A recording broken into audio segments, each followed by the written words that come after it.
Welcome to Islamic Life Coach School Podcast. Apply tools that you learn in this podcast and your life will be unrecognizably successful.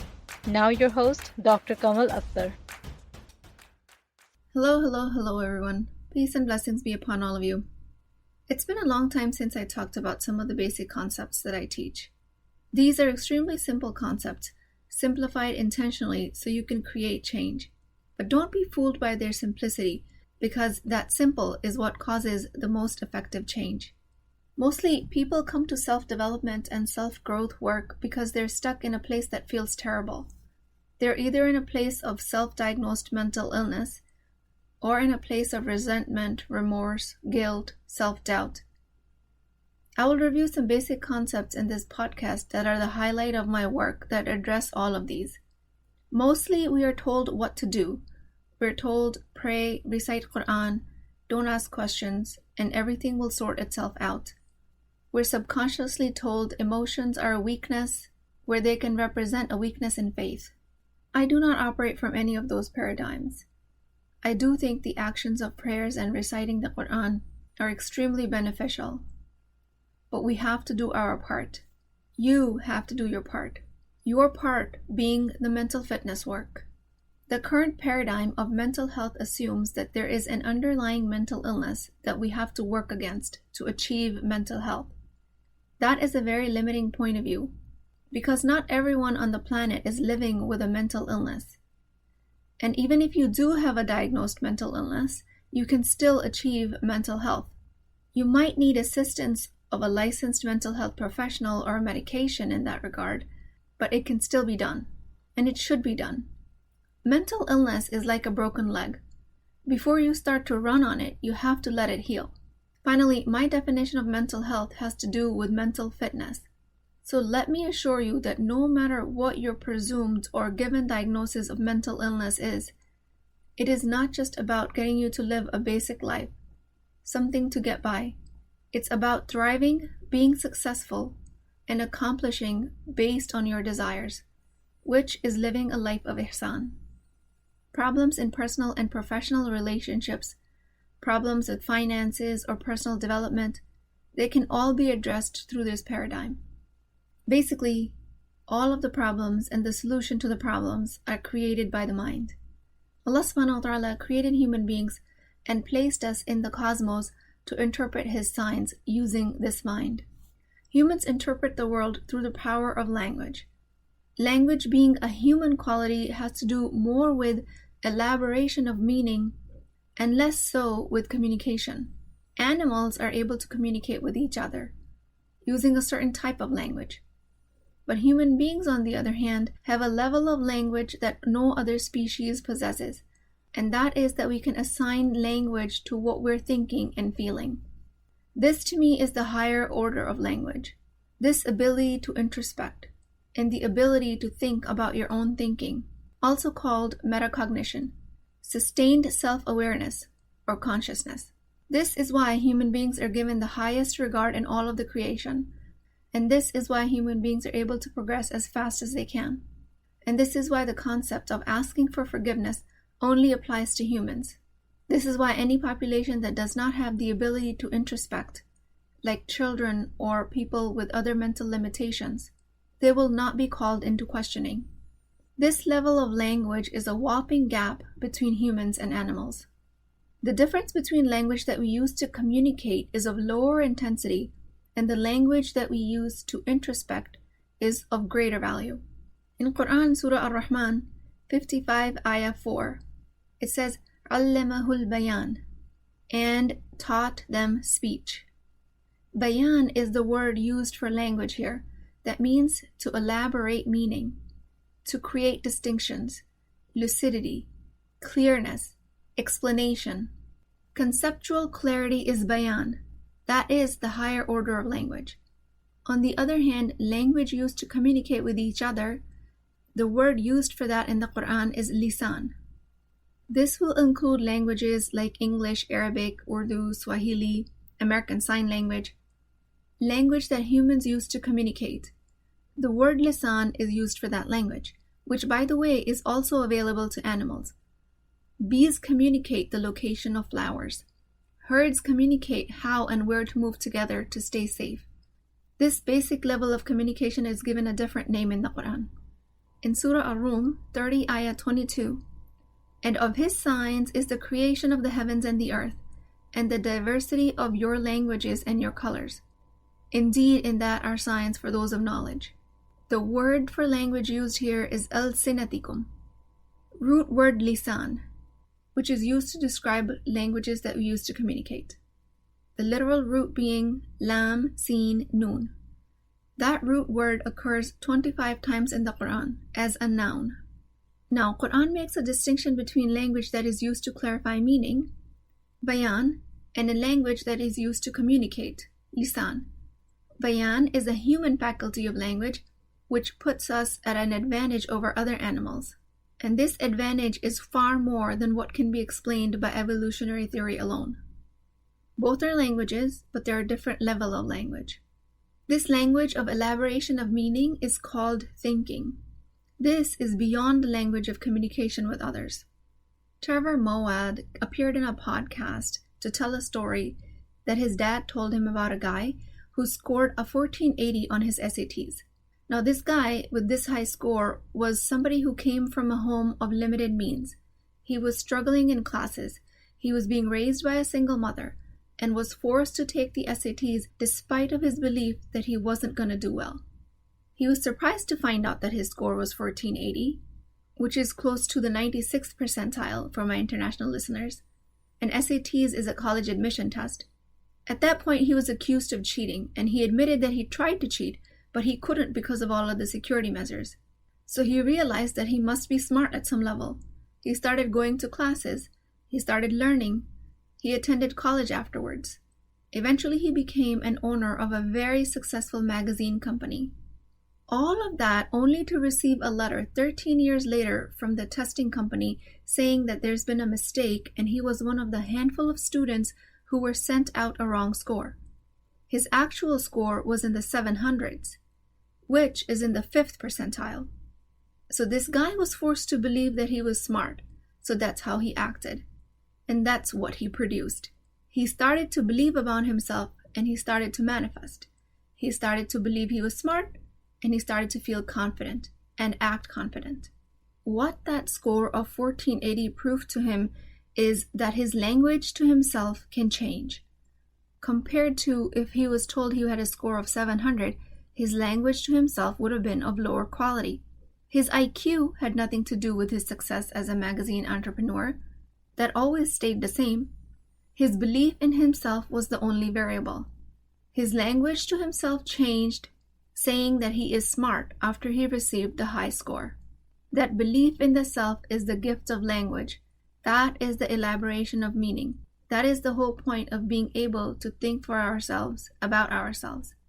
Now take that thought, that language towards the self, and place it as the only point of control that the human being can exercise in the entire universe.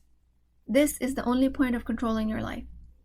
And this is the only point of control you'll ever need, because that thought is where all of the power of mind comes from. That's how you create everything around you. You fall in the trap of trying to find evidence of your success from the world, just like this guy. But the evidence of success has to be created from within your mind. Now, if that's the only point of control, then how can I create success? How do I know which language in my head is serving me? So imagine yourself as an entity in the cosmos. You are living in the universe, and the rest of the world is a circumstance around you. Those are the things that are not in your control, including the pandemic, including other people, including your work. That is the part of the rest of the creation by Allah subhanahu wa ta'ala. Then just imagine your mind assigning it meaning, because that is the job that your mind was created to do. Your mind assigns everything meaning, and that meaning could be of a high quality or a low quality. And based on that, you will have a high quality or a low quality feeling. And based on those feelings, you will take high or low quality actions, creating high or low quality results for yourselves. The results themselves will prove the quality of your thought. The current status of your life will prove the quality of your thoughts that you've been having so far. Now, to make matters more interesting, human beings are default wired to have low-quality thoughts. It is your responsibility as an upright human to get over this wiring and take control of your life. You are to learn that through experiences in your life. If there's a conflict in your relationship, it is most likely originating from low-quality thoughts. Language of your primal self, the nafs. And this can be done in the name of self-preservation. This might be done out of fear. It can be done out of seeking comfort. There are a lot of reasons why it happens, but it happens, and it can be undone. So the simplified version of all of this is the formula I teach, which is CTFAR, circumstances, thoughts, feelings, actions, and results. And it always happens in that order. Your circumstances do not cause your results. Your thoughts do. Going back to the example of the man who was able to create a successful magazine business, he started to think that he was smart. That created the result of success. When he was thinking he wasn't smart and that he was just born into poverty and he was meant to struggle, that is the struggle he was creating because he was thinking he was a victim of his circumstances. So it turns out the culprit out of all of this is the nafs, and shaitan uses it as a source of his whispers. So this nafs is the root cause of all the problems that we create in our lives. Surprise, surprise. So if you're ever stuck in a feeling where you don't know where it's coming from, just understand that your feelings come from your thoughts. Your feelings, your emotions are neurochemicals that are generated by your brain, that travel down to your body, that generate the sensation of the emotion. These neurochemicals are created by the language in your mind, which is your thought. This is the true miracle of creation of Allah. I believe herein lies the true miracle, where the non-material creates the material. The metaphysical of the language, thought, creates physical structures of molecules of neurochemicals, like dopamine, epinephrine, serotonin, which then are felt as emotions. Inshallah, you guys understand how deep this concept actually is, because modernity has separated mind from the body. René Descartes, French philosopher, was one of the first ones to make this distinction. He made the mind separate from the body, and by doing that as a follow-up, human beings made mind equivalent to God, directly in competition with God. Astaghfirullah. The paradigm he proposed proved itself to be so detrimental to the society that we're still cleaning up the pieces of the chaos it caused. Down the road, after his musings about I think, therefore I am, what that was essentially interpreted as was man and his intellect competes with God. Not only competes, but wins. Intellect is enough. Nothing else, including the body, matters. Islamic sciences say that the qalb, which is the combination of the thought and emotion, combination of mind and body, is what makes the human whole, not just the mind. The Quran emphasizes the importance of intellectual investigation a total of 750 times, which is a huge number, compared to the word salah, which is mentioned in the Quran 67 times. And we all know how much Islam prioritizes salah, or the daily 5 prayers. But it's fascinating how Islam promotes intellectual investigation, and that is through the combination of human mind and body together, which is the qalb. The word aql is never used as a noun in the Quran alone. It is used as a verb, something that we do, something that we perform, not something that we can possess. And the aql, or intellect, is to be exercised using the heart, or emotions. Imam al-Ghazali, the 10th century Muslim scholar and the polymath, I consider him to be the true father of positive psychology, because even if you superficially study the Ihya al-Ulum, his most popular book, well, it's more like an encyclopedia, but even if you study that book a little bit, you'll see that what he proposes is being preached and practiced today, all by modern proponents of positive psychology. And so we see that the modern science is coming around full circle after realizing how detrimental it is to divorce intellect from the body completely. That separation is the festering ground for mental illness. And science, having lost their way under the influence of the likes of Descartes, they separated mind and the body, is now coming around full circle. We're being taught embodiment exercises. We're being told to learn to live in your body, meditate, body awareness, self-awareness, emotional intelligence, and all of that modern jazz. And all of this is actually an excellent movement, don't get me wrong, because all Muslims need this. All humans need this. If you've grown up in the current world, anywhere outside of a cave, then you've been influenced by the separation of the mind and body's philosophy. So please, I urge you as a Muslim woman to take advantage of any type of therapeutic modality that helps you understand the experience of your body. That was the prophetic way. That is the Islamic way. When we think of language that elaborates the meaning of our entire environment, the emotions of our body go hand in hand with that language. Islamic paradigm is that we prioritize this metaphysical entity of language, of thought, if we are to see any impact in the physical world. Think of it in terms of a continuum. Allah subhanahu wa ta'ala being the highest metaphysical reality, above and beyond this continuum. Then comes the metaphysical of thought and language. Then the experiential world of feelings. Then comes the physical world that is around us. Our relationships, our work, our finances, our acts of ibadah, the cosmos in general. That comes later in the continuum. Things that we can touch and see and experience with our five senses. Most of the human struggles originate from the paradigm where we put intellect first, and we start considering the qalb of a human being, the mind-body pair, as a side piece. With this, we try to chase whatever the mind creates, and then we fall into pathology. And that could be the diseases of the mind and body, a pathology of spirituality, of social sciences, political sciences, which leads to war, unequal distribution of basic resources of the world, and the cycle of trauma perpetuates. I'm offering to reverse this pathology, and to do that we have to identify the root cause, and the root cause will become clear if you practice the CTFAR formula.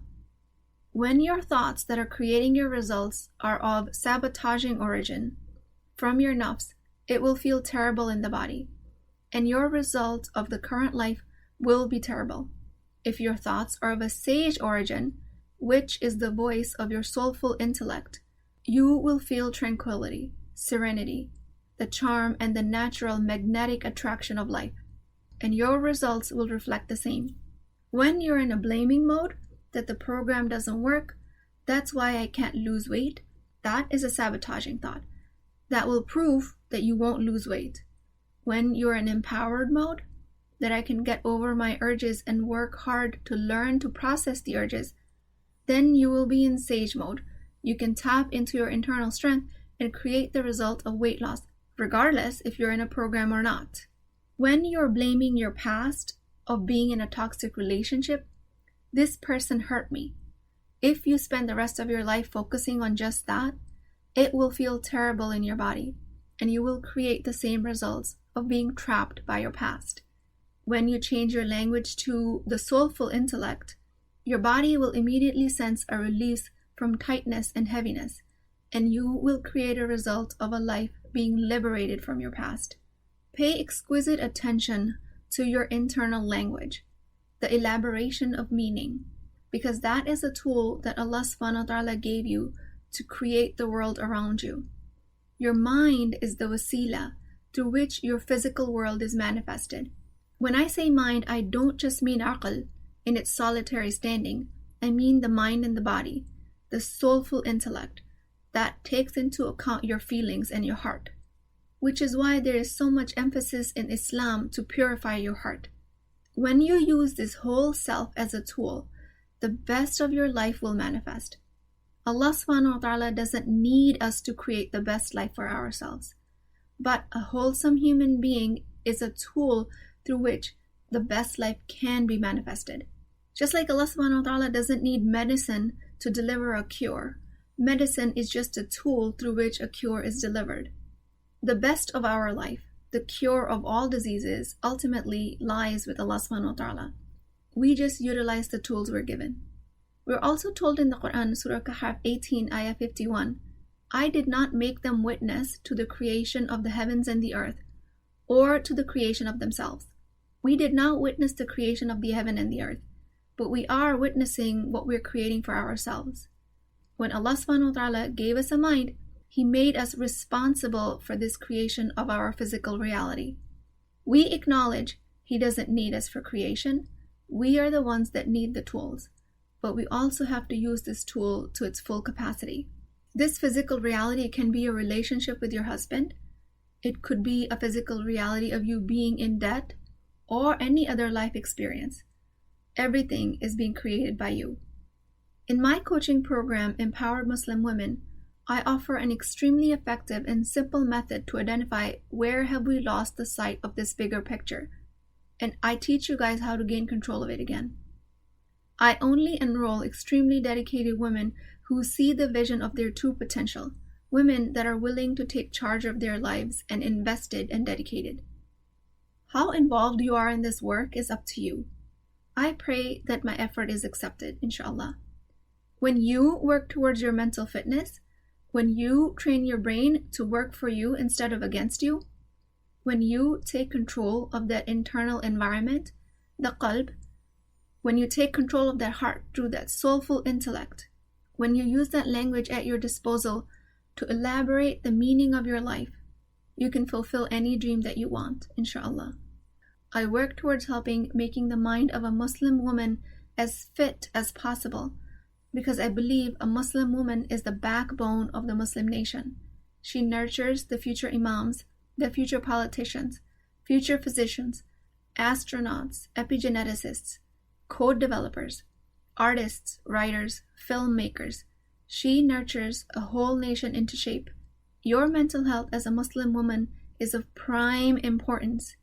When you are practicing the correct paradigm, the following generations will also practice the correct paradigm. If you are her and you're getting this message, give yourself permission to invest into your mental fitness. Invest in training the language to the self. The future of the Muslims depends on your mental health. I pray that Allah subhanahu wa ta'ala purifies my intentions of making a difference for the Muslim Ummah. I pray to Allah subhanahu wa ta'ala for each and every one of us so that we can tap into our resources to do this work. May Allah subhanahu wa ta'ala provide us with multiple avenues to learn self-awareness and self-improvement work. Please get access to my mental health webinar. I will leave the link in the show notes, and keep me in your du'as. I will talk to you guys next time. If you're interested in getting coached by me, I'm offering a very affordable opportunity to do that with Wisdom Wednesdays. This is not a course, not a lecture. This is an opportunity for live coaching, real change with Islamic adab and etiquette. You do not need more information. You actually need a space to create change. At $19.99 a month, which is the price of takeout dinner, you as a Muslim woman will create confidence, intimacy, and connection without shame or fear of judgment, because your privacy is my highest priority. So join at www.islamiclifecoachschool.com, resources, Wisdom Wednesdays. I'll see you inside, inshallah.